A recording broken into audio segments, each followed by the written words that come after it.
আসসালামু আলাইকুম।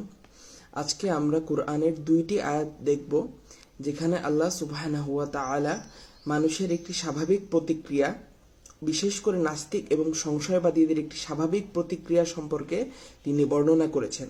সূরাতুল লুকমান আয়াত 31 এবং 32। আল্লাহ সুবহানাহু ওয়া তাআলা বলছেন, তুমি কি লক্ষ্য করো না যে নৌযানগুলো আল্লাহর অনুগ্রহে সমুদ্রে চলাচল করে, যাতে তিনি তোমাদেরকে তার নিদর্শনের কিছু দেখাতে পারেন। পরবর্তী আয়াতে, ঢেউ যখন তাদেরকে মেঘের ছায়ার মতো ঢেকে নেয়, তখন তারা আল্লাহকে ডাকতে থাকে তার প্রতি একনিষ্ঠ আনুগত্যে। অতঃপর আমি যখন তাদেরকে উদ্ধার করে স্থলে এনে দেই, তখন তাদের কতক ন্যায়পূর্ণ আচরণ করে।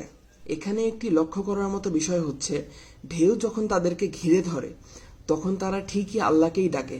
নাস্তিকদের একই অবস্থা, তারা যখন অসুস্থতায় পড়ে বা কোনো বিপদে পড়ে তখন তারা ঠিকই আল্লাহকেই ডাকে।